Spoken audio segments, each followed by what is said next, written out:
দারুস সালাম পাম্পের কি অবস্থা দেখছেন? সরকার নিয়োজিত কর্মকর্তারা কাজ শুরু করেছে কিনা?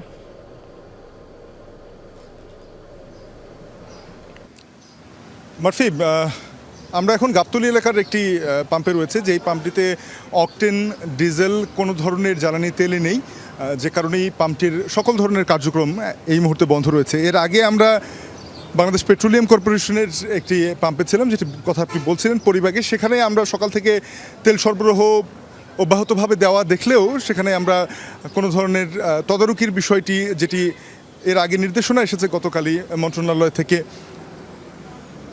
জ্বালানি সচিবের সভাপতিত্বে একটি বৈঠক থেকে যে সিদ্ধান্ত হয়েছিল যে একজন করে ট্যাগ অফিসার দেওয়া হবে, সেই কর্মকর্তার কোনো কার্যক্রম বা তাদের কোনো ধরনের উপস্থিতি আমরা সেখানে পাইনি। তো এখন যে পাম্পটিতে আমরা রয়েছে, এখানে মূলত ডিজেলের জন্যই যে গণপরিবহনগুলো রয়েছে অভ্যন্তরীণ ছোট ছোট রুটের বা ঢাকার ভিতরে যে নগর গণপরিবহনগুলো রয়েছে, সেই গণপরিবহনগুলো এখান থেকে ডিজেল সংগ্রহ করে থাকে। কিন্তু এখানেও আজকে এখনো পর্যন্ত ডিপো থেকে তেলের গাড়ি এসে না পৌঁছানোয় এখানকার যারা চালকরা রয়েছেন বা যারা পাম্প কর্তৃপক্ষ রয়েছেন, তারা এক ধরনের অলস সময় কাটাচ্ছেন। তারা বলছেন যে সবসময় আসলে পাম্পে তেল পাওয়া যায় না, কখনো কখনো তেল পাওয়া যায় ঠিকভাবে, কখনো কখনো পাওয়া যায় না। আমরা একটু কয়েকজনের সাথে কথা বলে দেখতে পারি যে এই পাম্পটি সম্বন্ধে আসলে তারা কি জানেন।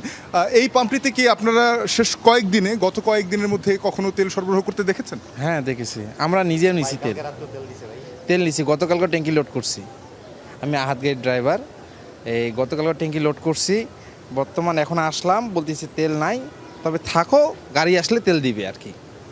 শুনছিলেন মারফি যে একেবারেই ঠিক এমনভাবেই যারা চালকরা রয়েছেন তারাও বলছিলেন যে প্রত্যেকটি পাম্প থেকেই বেশ কিছু গণপরিবহন রয়েছে যাদের পাম্প নির্ধারিত থাকে, সেই নির্ধারিত ফিলিং স্টেশন থেকে ওই নির্ধারিত পরিবহনের চালকরা তেল সংগ্রহ করে থাকেন। তেমন এই পাম্পেরও বেশ কিছু পরিবহন রয়েছে যারা এখান থেকে তেল নিয়ে থাকেন। তবে তারা বলছিলেন গত রাত পর্যন্ত এখানে ডিজেলের সরবরাহ থাকলেও সেটি দেয়া হলেও আজকে সকাল থেকে এখনো পর্যন্ত ডিপো থেকে যেই জ্বালানি তেলের গাড়ি সেটি এসে না পৌঁছানো এখানে তেল সরবরাহ বন্ধ রয়েছে। আপনাকে ধন্যবাদ জানাচ্ছি আমাদের সঙ্গে যুক্ত হবার জন্য।